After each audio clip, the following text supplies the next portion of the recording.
Bonjour à toutes et à toutes. Bonsoir. Ah ouais, bonsoir. Oui, remarque, toi, avec la lumière, c'est vrai que ça fait un peu bonsoir, c'est clair. Bah, Bon, eh et ben, puis, ici, il est 21h20, excuse-moi. certes. En tout cas, bienvenue pour une petite vidéo un peu inhabituelle, puisque vous le voyez aujourd'hui, eh bien, nous sommes chacun chez nous, puisque nous allons présenter un petit jeu sur Tabletop Simulator. La raison, c'est que ce jeu est actuellement en cours de financement sur Kickstarter, et ce jeu s'appelle Blason. Ouais, c'est un jeu qui nous vient de 25th Century Game, donc les jeux du 25e siècle, même si le thème ne le laisse pas forcément penser, parce qu'il s'agit d'un jeu, comme le titre l'indique un petit peu, où on va construire nos blasons un petit peu à la manière des médiévistes, enfin des gens du Moyen-Âge, en fait, hein, tout Voilà. simplement. Bref, voilà. Euh, je m'en mêle les pinceaux direct à un début de vidéo.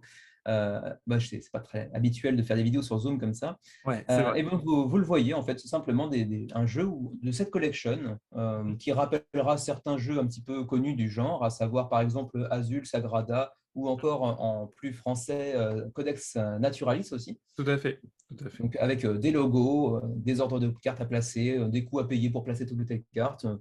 Voilà, c'est simple de prime abord, mais peut-être un petit peu plus profond que certains autres jeux de ce type-là. Alors, on vous a présenté ici, vous voyez en fait une sorte de fin de partie là, actuellement. Alors, c'est une partie simulée, hein, on n'a pas vraiment joué, on a fait une partie avant et stupidement, j'ai effacé le résultat alors qu'on aurait pu le gagner. Il y avait un indice de toute façon qui a dû vous sauter aux yeux et vous avez dû vous dire c'est une partie simulée, j'ai gagné. Donc là, techniquement, de base, c'est pas possible, hein, voilà. On n'a pas ajouté les points d'émission d'ailleurs. Oui, voilà, c'était mon instant de Calimero, hein, voilà. J'ai le droit, je perds tout le temps. Alors, comme disait Kevin, c'est un jeu dont la thématique est l'héraldique, cette science qui étudie, qui construit les blasons des maisons nobles. Alors, le jeu est prévu de 2 à 4, hein, je crois qu'il n'y a pas de mode solo Ouais, hein, pour 2 l'instant. à 4, mais il me semble que sur le Kickstarter, ils ont un mode solo qui va être Ah, débloqué ou qui l'est déjà. d'accord, ok. Oui, un peu une sorte de puzzle game, certainement, Alors, par je suis sur la rapport. page Kickstarter actuellement, effectivement, il y a une version pour un solo maintenant. D'accord, alors de 1 à 4 joueurs.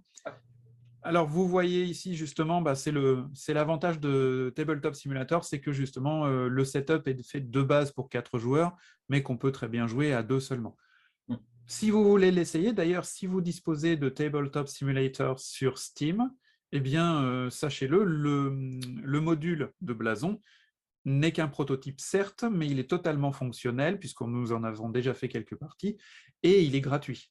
Mm. Donc, n'hésitez pas à le tester si vous aussi vous voulez le tester. Le jeu est complet actuellement, en tout cas, les cartes sont toutes là, les fonctionnalités sont implémentées. Ouais. Alors, Il y a juste quelques petits bugs, évidemment, parce que ça reste un peu prototypal. bien sûr, Certains bien sûr. emplacements qui ne sont pas automatisés de manière idéale, mais en gros, ça marche quand même très bien. Alors, le principe, donc, comme le disait Kevin, c'est de construire son blason. Alors, pour cela, vous avez justement, je vais vous le montrer en un peu plus gros. Euh, oui, on va peut-être, voilà. Vous avez donc un blason avec, eh bien, 10 emplacements. Ces 10 emplacements, bien entendu, il va y avoir des règles particulières pour placer des cartes dessus. Et autour de ce blason, vous voyez la piste de score. Donc, quelque chose d'assez compact, mais de tout à fait fonctionnel. Alors, ce qu'on place sur le blason, justement, il y a 2 catégories de choses qui sont représentées par les 2 piles de cartes et les 2, on va dire comme au poker, ou les 2 rivières de cartes visibles. Vous avez celles qui ont un logo carré dans les coins, qu'on appelle en anglais les devices, en français certainement on dirait les appareils. Et oui, c'est un peu bizarre d'utiliser ce mot, mais c'est le mot de l'héraldique. Je le sais, j'ai étudié l'histoire médiévale à la fac, donc là, je suis à peu près dans mon élément. Et enfin, vous avez de l'autre côté les tinctures, donc on dirait les teintures, les couleurs, entre guillemets. Il va falloir donc associer les deux selon un certain nombre de règles présentées sur le blason lui-même, de manière à obtenir le blason qui va gagner le plus grand nombre de points. Alors, Sachant que les points ne sont pas forcément les seules sources de points. En fait, ça paraît bête à dire, mais il y a aussi tout un set de symboles. Donc, en fait, certaines cartes avec moins de points pourraient potentiellement avoir l'opportunité de vous offrir plus de points par la suite via les symboles qui y sont inscrits. en effet, ces symboles, eh bien, vous allez avoir aussi des missions à remplir. Là, j'en présente quelques-unes. Par exemple, Variety. Alors, vous voyez 1, 2, 3, 4, 5. Eh bien, c'est que chaque carte a un certain nombre de points. Vous le voyez dans le blason à gauche et à droite, ici, le stag vaut 2 points. Donc en fait, cette mission ici, c'est que si vous arrivez à rassembler un set de valeurs de 1, 2, 3, 4 et 5, eh bien, vous pouvez, grâce aux petits marqueurs qui sont là, eh bien, réclamer la victoire, enfin le nombre de points principal, 3 points, sur cette mission-là. Évidemment, ces points-là seront comptabilisés en fin de partie. Vous avez aussi des cartes de mission qui ont besoin de tincture, de teinture, d'autres d'appareils, et vous le voyez le symbole, ici par exemple, il faut avoir au moins 3 symboles de château sur ces cartes, qu'elles soient des tinctures ou des devices, n'a pas d'importance. Et vous remarquez également, petit détail, Kevin, qu'on n'a pas noté, mais par exemple, ces cartes missions-là, elles sont adaptées à 2 joueurs, puisque en haut à gauche et à droite de la carte, vous avez 2 petits bonshommes. Sur les autres cartes, eh bien, vous auriez justement des missions plus spécialisées à 3 joueurs, à 4 joueurs. Là, il est possible que, comme on est parti à 2 joueurs, la machine a automatiquement sélectionné les cartes missions à 2 joueurs. C'est possible, je ne saurais pas te dire. Ouais. Je ne saurais pas te dire non plus, honnêtement. Parce que si c'est le dos, c'est le dos. C'est le dos? Ouais. Ah oui, tout à fait, en effet. En effet, là, il y a une mission à 3. Oula, oui, d'accord. Une mission à 3 ou à 4 joueurs. Oui, donc à 4 joueurs, vous voyez, le premier gagnera 7 points, le deuxième 5 points, le troisième 3 points et le dernier 1 point. Donc voilà, on a des objectifs qui s'adaptent au nombre de joueurs, et ça, c'est toujours sympa parce que ça permet de garder un certain équilibre dans la partie. Alors, le principe de jeu, il est très simple. Vous avez, chaque fois que vous avez un tour de jeu, vous avez 2 choix seulement. Premier choix, tirer des cartes. Deuxième choix, poser des cartes. On ne peut plus simple. Lorsque vous effectuez la première action que vient de vous définir Xavier, à savoir tirer 2 cartes, vous pourrez tirer 2 cartes d'un même paquet ou au contraire en tirer une de chaque, par exemple. Petite astuce, avant de mettre ces cartes dans votre main, vous avez le droit de les regarder et de vous dire, tiens, finalement, il y en a une des deux qui ne m'intéresse pas trop, je vais l'échanger avec une de la rivière du logo correspondant. Alors, j'entends par logo carré ou rond. Imaginons par exemple, je tire une carte de chaque, je les révèle. Là, j'ai un losange, comme quoi vous voyez en anglais, ça se dit à peu près la même chose pour l'héraldique, et le azur. Et puis finalement, moi, le azur ne m'intéresse pas beaucoup. Et au contraire, le argent qui est dans la rivière des tinctures m'intéresse plus. Eh bien, j'ai le droit d'échanger les 2 cartes. Ce qui fait qu'en fait, eh bien, je vais rendre disponible pour mon adversaire une carte que je ne sais pas qui va peut-être l'intéresser lui. Donc, c'est aussi un paramètre à prendre en compte. Et ensuite, je vais mettre ça dans ma main, sachant que la main a un maximum de 7 cartes. Autre chose, les petits tokens qui sont là, les Animal Achievement Tokens, comme vous pouvez voir ici, tout simplement, lorsque vous traversez les zones oranges du pourtour du blason, qui arrivent tous les 10 points, 10, 20, 30, 40, eh bien, le premier à y passer va prendre un de ces tokens qui va valoir 2 points à la fin de la partie, et le deuxième, le troisième et le quatrième aussi d'ailleurs, si vous jouez à plusieurs, vont prendre un Herald Token qui se trouve ici. C'est un token un petit peu particulier, puisqu'il va vous permettre par la suite d'effectuer 4 actions. Je peux leur montrer en zoom éventuellement. Tout à fait. Alors ici, ce qui est bien, c'est que vous avez sur le plateau de jeu central le résumé des actions disponibles. Donc là, 4 actions, c'est la page de droite en haut. C'est la page de droite, ouais. Avec un encrier et une plume, comme le symbole, comme le token lui-même. Donc en haut à gauche, c'est l'action de placer une carte de sa main sur son plateau pour seulement 1 point. Ouais. C'est ça. On a besoin, comme je vous avez dit tout à l'heure, de payer avec des cartes pour pouvoir poser une carte. Et par exemple, si vous avez une carte qui vaut 5, elle est assez difficile à payer. Avec ce petit jeton de Herald, vous pouvez ne la payer que pour 1. Exactement. Mais évidemment, alors ces jetons de Herald sont ce qu'on appellerait dans d'autres jeux des free actions, c'est-à-dire qu'elles ne vous empêchent pas de faire l'action normale de soit piocher, soit tirer des cartes. Donc c'est une action bonus. Et au départ du jeu, on part tous avec un token. Vous avez remarqué, on vous a expliqué que quand vous passez sur les pistes de score orange en deuxième, troisième ou quatrième, vous en récupérez un autre. ils sont utilisables durant la partie, mais si jamais vous en conservez lorsque la partie se termine, chacun vaudra 1 point, alors que les tokens d'animaux vaudront 2 points. Donc, ces Herald Tokens, il y a un mérite et un inconvénient à les utiliser. L'action suivante à droite, eh bien, c'est de prendre une carte de la rivière ou du dessus d'un des 2 paquets. Donc, vous avez le droit de prendre une carte de ces 4-là ou du dessus du paquet, ou une carte de ces 2-là ou du dessus du paquet. Intéressant quand on veut avoir plus de choix.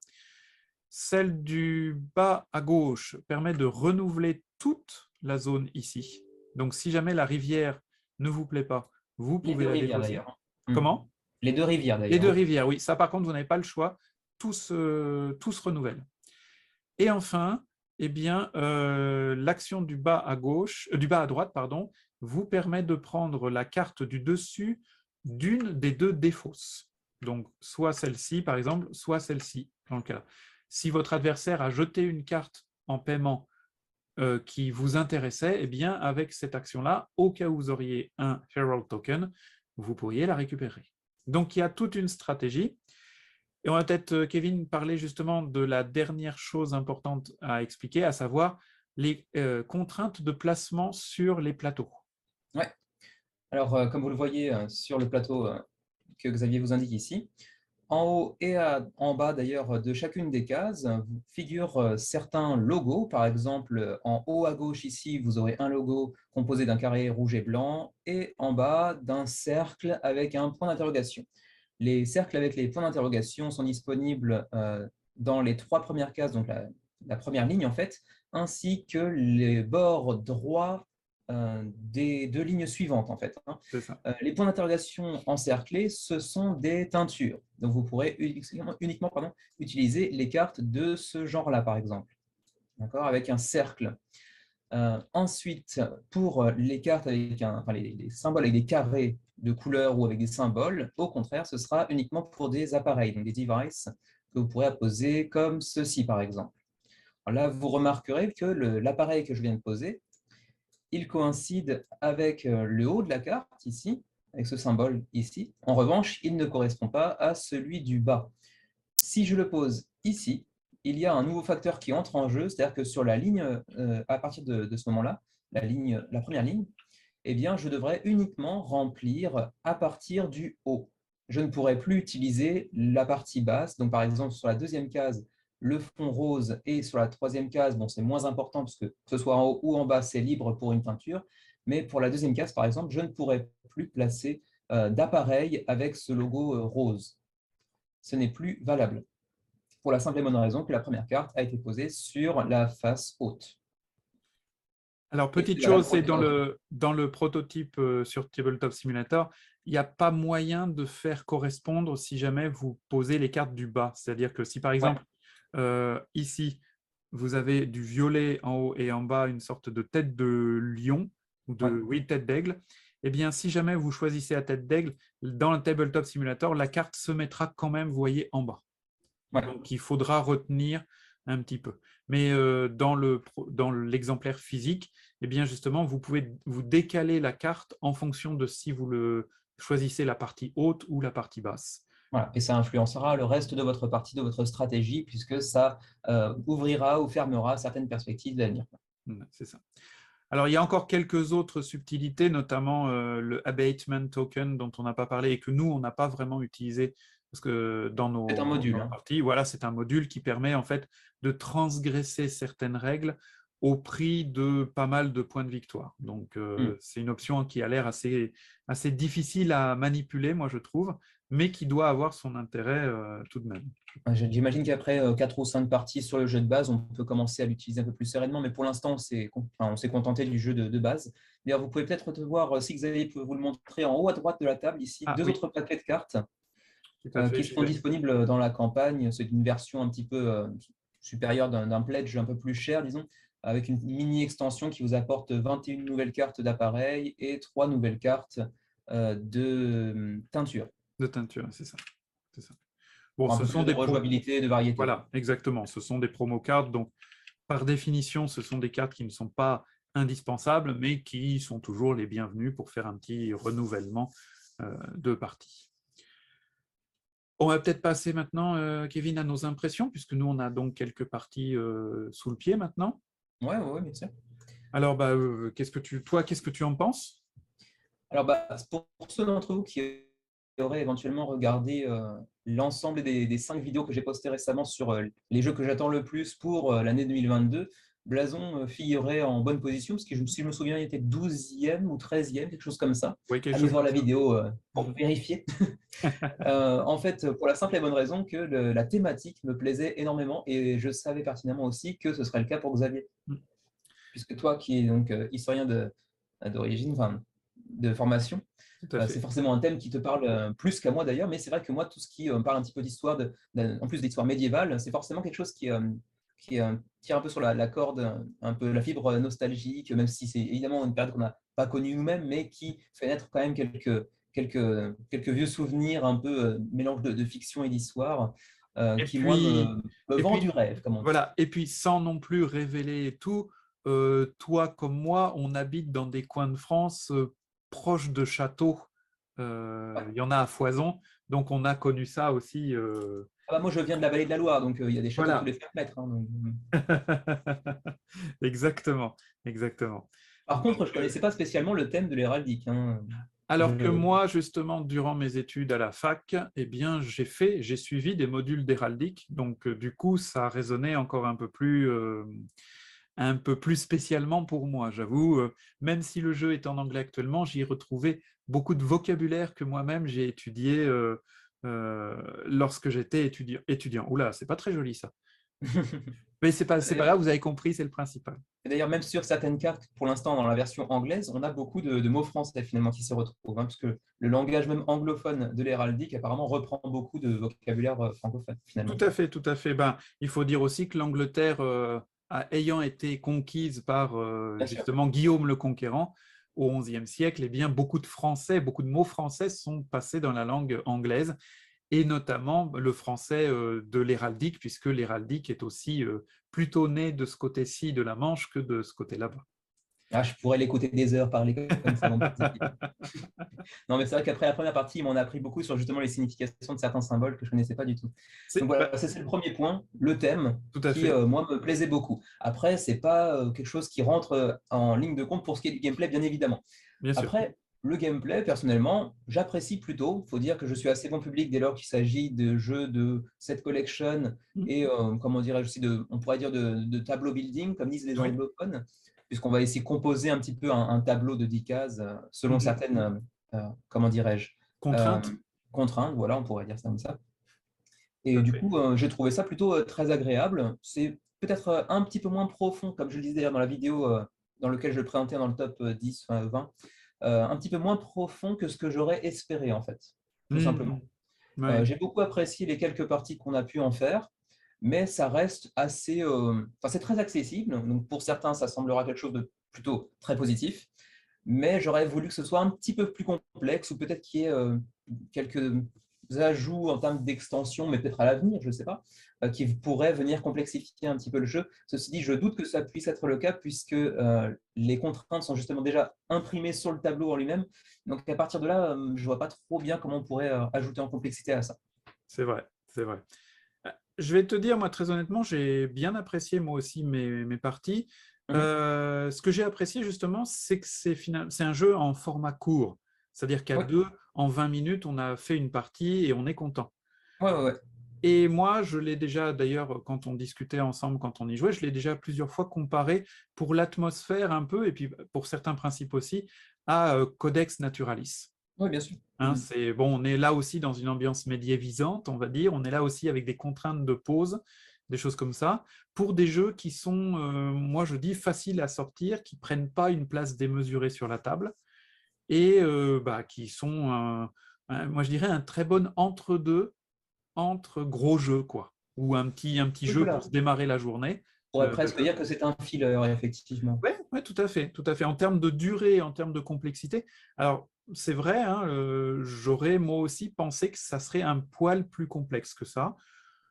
Ceci dit, c'est pas un trop gros reproche de ma part parce que j'aime bien aussi les jeux un peu légers comme ça. Oui, on aime Mais je beaucoup comprends les tout à petits jeux fait, de ce genre-là. Kevin. D'ailleurs, Codex Naturalis, on l'a pas mal poncé aussi. Tout à fait, C'est pas un tout à souci, fait. mais en fait, j'aurais voulu que sur ce thème spécifiquement, il y ait un petit peu plus de profondeur, un peu plus de viande, quoi. Oui. On pourrait presque dire, en exagérant un peu, qu'on a quand même finalement un thème un peu plaqué sur une mécanique. Oui, oui, bien sûr. Après, Parce il est que, très bien bon, retranscrit. On sent qu'il y a eu de la tout à recherche fait, derrière, mais au-delà de ça, effectivement, si on s'était contenté de plusieurs symboles par-ci par-là, ça aurait fait l'affaire également. tout à fait, c'est vrai. Après, il y a quand même un certain nombre de stratégies à mettre en place parce que justement, il y a cette rivière qui est disponible, qui est une sorte d'extension de la main, mais qu'on ne peut accéder, à laquelle on ne peut accéder que sous certaines conditions. Il y a des missions à Mhm. remplir, donc il faut aussi un peu surveiller les plateaux des autres au cas où on voudrait réussir la mission avant les autres. Donc oui, c'est vrai que sur la pause elle-même, il n'y a pas énormément de stratégie, mais il y en a quand même un petit peu. Oui, Et bien sûr. et personnellement, je trouve ça très très sympa. Alors moi, le gros problème, le très gros problème de ce jeu actuellement en financement participatif, eh ben, c'est les frais de port. Parce que finalement, pour le Japon, mais là on ne parle que pour nous, les Oui, frais de bien sûr. port sont aussi chers que la version de base Oui. et presque aussi chers donc que la version de luxe. Ouais, Donc, parce que nous, au Japon, on est sur du 30 $ de frais de port. je crois, oui. Alors, juste pour vous rassurer un tout petit peu du côté de l'Europe, parce que je suis sur la page rapidement, Je crois que ça doit être pour le l'Europe, 15, ce sera 17 17, oui, dollars. c'est ça. Pour un jeu qui, de base, coûte 35 $, donc ça vous ferait 52 $ pour Voilà. le jeu, frais de port inclus. Mais il y C'est-à-dire aura que ça pour vous, la TVA à ajouter, par contre. voilà, oui, vous de base en France sur le crowdfunding, vous payez la moitié du prix du jeu en frais de port et Mm. vous allez rajouter la TVA. Alors que nous, on paye le jeu double, quoi. Ouais, mais pas de TVA généralement. Mais pas de TVA généralement, tout à fait, tout à fait. Bref, ça Donc c'est juste une question de prix, c'est pas. voilà, non, c'est-à-dire que mais c'est quand même quelque chose d'intéressant à considérer, c'est que finalement pour le jeu tel qu'il est là, alors nous, on le voit en tabletop simulator, donc on ne le touche pas, on ne connaît pas la qualité des plateaux et tout ça, mais ça fait peut-être un petit peu cher, comme tu le disais parfois pour certains jeux, pour ce que c'est. Bah, disons que si on se contente peut-être du prix du jeu lui-même de 35 $, ça me semble être correct en fait. Mais Oui, c'est ce que viennent ajouter par-dessus les frais de port et la TVA qui mm, font que on se retrouve à un jeu à quasiment 60 $, ouais. voire plus si on prend en add-on les petits tokens d'animaux comment ça s'appelle déjà? En zinc, je crois qu'ils ont fait. Oui, c'est Une ça, je version en crois. zinc C'est ça. qui coûte 30 $ à elle seule. Bon, là, c'est vraiment inutile, quoi. Enfin, Là, c'est clair. si on aime vraiment beaucoup, beaucoup ce jeu, son univers, et qu'on veut pimper un petit peu le jeu, pourquoi pas, mais bon, c'est vraiment très, très cher pour ce que c'est. Mais au-delà de ça, le jeu, quand il arrivera en boutique, parce que je pense qu'il arrivera en boutique à terme, il vaut mieux l'attendre en fait en boutique plutôt que de le commander sur Kickstarter, à mon avis. Possible, oui, possible. Bah, sauf évidemment si vous le voulez maintenant et Bien que sûr. l'anglais ne vous dérange pas. Enfin, Il y a pas... maintenant dans un an, quoi. Oui, voilà. Mais ça sera toujours maintenant avant les boutiques, a priori, Voilà, normalement. un petit peu avant les boutiques. Si il arrive en boutique francophone, c'est Ouais. pas encore Il y a, garanti non plus. Je il crois y a pas pas que de... Sur la campagne, il n'y a pas de version française prévue pour le moment, je crois. pas à ma connaissance pour le moment, mais ce serait dommage ceci dit de faire un jeu sur l'héraldique et de pas avoir de version française. Oui, d'autant que ça n'est pas si difficile à traduire. Il n'y a pas énormément de texte, hein. Il y a le Bah, nom des sur les cartes. cartes, il n'y a quasiment rien. Les noms, on s'en fiche un petit peu, c'est pas très très important. Il suffirait de traduire les règles vraiment. Puis après, bon, Voilà. Et puis c'est après, plus. tout à fait, parce que les noms, en fait, il n'y a pas besoin de les traduire, les noms de chaque carte, parce que ce sont de vrais noms. Donc, il suffit d'ouvrir un manuel d'héraldique, un dictionnaire d'héraldique, de récupérer les mots dedans. Et puis, par exemple, Hermine, voilà, et ben, vous voyez, en français, ça s'écrit avec un H et c'est terminé, merci, bonsoir. Donc, en termes de traduction, a fleur de lys. Oh, oh yeah. Kevin, tu as placé a fleur de lys sur ton Fleur de blason. lis, Alors que moi, je croissant. un croissant, Un croissant. Donc voilà, un théoriquement, la dictionnaire traduction. d'héraldique ou un Xavier à portée de main. Voilà aussi, oui, ça peut marcher aussi. Je suis moins cher peut-être, ou quoique, quoique. Alors, il y a juste une petite chose qu'on n'a pas abordée rapidement en termes de gameplay, donc je reviens un petit peu sur le Ouais. gameplay, même si ça semble peut-être évident pour certains d'entre vous qui sont habitués à ce genre de jeu, cette collection, etc., c'est que souvent, pas toujours, mais souvent dans ce type de jeu, il y a très très peu d'interaction aussi. Ah, c'est vrai. Oui, c'est un point important. Alors nous, c'est quelque chose qui ne nous dérange pas outre mesure. On aime bien les jeux un petit peu zen où on joue chacun dans son coin finalement, Mm, mm, mm. en surveillant un petit peu ce que l'autre fait, parce qu'il y a quand même une question de timing, notamment pour les missions ici, hein, parce que vous pouvez vous placer en deuxième position, mais ça vous fera moins de points, par exemple. Tout à fait. Mais sinon, il y a très peu d'interaction réelle, à savoir que vous ne pouvez pas aller prendre des cartes à l'adversaire Mm, ou aller prendre des cartes de son plateau pour lui virer, etc. Ça n'existe pas, quoi. Donc, mm, mm, mm. c'est un jeu relativement pacifique. Donc, Tout à fait, oui, complètement. Il y a pas de ce côté-là, il n'y a pas de tension, il n'y a pas d'opposition, quoi. Ça, c'est sûr. Ça, c'est sûr. ça peut être un plus comme un moins, ça dépend un petit peu du type de joueur que vous êtes, du groupe de joueurs que vous avez autour de vous. Exactement, tout à fait, c'est vrai. C'est un point important et tu fais bien de le mentionner parce que pour certaines personnes, c'est un argument décisif pour backer ou ne pas backer un projet. Il y a des gens qui n'aiment pas quand il n'y a pas d'interaction du tout. Donc là, Mm. attention, c'est un jeu à faible interaction, comme on dirait. Ouais. Reste à voir après ce que ça peut donner dans la durée aussi. Parce qu'en termes de durée de vie, nous, on a fait quelques parties qu'on a beaucoup appréciées. Mais est-ce qu'après 15, 20, 30 parties, on n'aurait pas l'impression de faire un petit peu le tour? Parce que finalement, comme on le disait tout à l'heure, la complexité est un petit peu plus faible que ce qu'on aurait espéré. Et de fait, de par ce biais-là, en fait, ben, tout simplement, la durée de vie, la longévité potentielle du jeu s'en retrouve peut-être un petit peu plus faible que ce qu'on aurait pu espérer.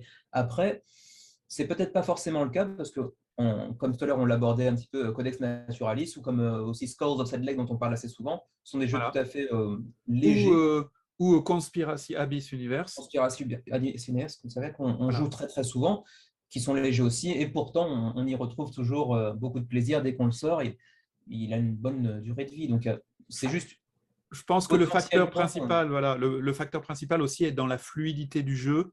Si oui. le jeu se déroule facilement, on a envie d'y revenir parce qu'on sait que bah, ça va bien se passer, quoi. Il y a pas d'embrouille. Et justement, peut-être qu'au contraire, pour certains, après avoir accumulé quelques parties et connaître vraiment les règles sur le bout des doigts, eh ben, ça devient comme nous avec Codex Naturalis, Skulls of Sedlec ou Conspiracy Abyss Universe, finalement des jeux sur lesquels on revient même presque sans y penser. Ouais, ouais, c'est vrai. Hein, C'est possible. c'est Après, peut-être, pour atténuer un petit peu ce propos-là, on pourrait peut-être dire, parce que là, c'est une table virtuelle, donc il est difficile d'en avoir véritablement le cœur net, mais je pense qu'en termes de matériel, ça prend un petit peu plus de place que les jeux qu'on a précédemment cités. Donc, Oui, par exemple, nous, on peut sortir Conspiracy ou Scorps of Sadlec sur un coin de table, une pause au bureau, etc. Je ne suis pas persuadé que tu puisses le faire aussi facilement sur celui-ci. à mon avis, c'est quand même assez comparable parce que Abyss Conspiracy, il faut faire cette pyramide inversée, donc Oui, ça c'est prend vrai. une certaine place. Skulls of Sedlec est certainement le plus compact Mhm. des trois que tu as cités, parce que finalement, rappelle-toi, il y a eu des fois où sur Codex Naturalis, eh bien, on avait tendance à s'étendre en longueur et pas en hauteur, et à Oui, prendre c'est vrai sur finalement Codex Naturalis, ouais.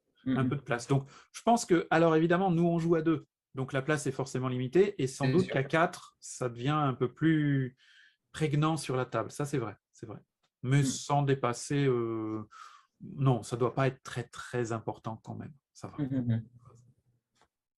Et bon, globalement, je pense qu'on peut dire que c'était quand même un bon petit jeu Ah oui, oui, qu'on pourrait personnellement. recommander à tous les amateurs de cette collection de tableau building. Très, très agréable, si ce n'est peut-être pour nous, en tout cas du Japon, le prix des frais de port, etc., qui est quand même un petit peu Voilà. salé. J'aurais Voilà. plutôt tendance à attendre la sortie en boutique, si tant est qu'il arrive en boutique en France, au Canada, en Suisse, etc., quoi. Tout à fait. On Moi, fera. personnellement, je ne vais pas baquer ce jeu. Je le regrette parce qu'il m'intéresse, je l'aime bien, mais les frais de port ne sont pas justifiables en ce qui me concerne. Mm. Donc, en tout cas, je peux pas justifier de dépenser autant en frais de port que le prix du jeu lui-même. C'est vrai que c'est un peu rédhibitoire, quoi. Voilà, si le jeu coûtait 100 euros ou 150 euros et que je payais 30 euros de frais de port, je dirais OK, il n'y a aucun problème, c'est normal, tout va bien. Mais là, c'est raide. Mhm. Ok, eh bien, je crois qu'on a fait à peu près le tour, hein. Ouais. Bon, Mhm. eh bien, merci beaucoup d'avoir suivi cette review, cette revue de jeux un peu particulière aujourd'hui. Ouais. On vous dit à très bientôt pour une nouvelle vidéo sur les ludovores. N'oubliez pas l'abonnement, la petite cloche. Et le commercial sans faille. Non, mais c'est ça le YouTube Game, faut Ah non, t'es bon, fidéliser, t'es tu bon. vois. Hein, tu vois, tu vois. Il est né pour ça, le Xavier. Il ne le savait pas, mais. Allez, salut à tout le monde et à À la bientôt. prochaine.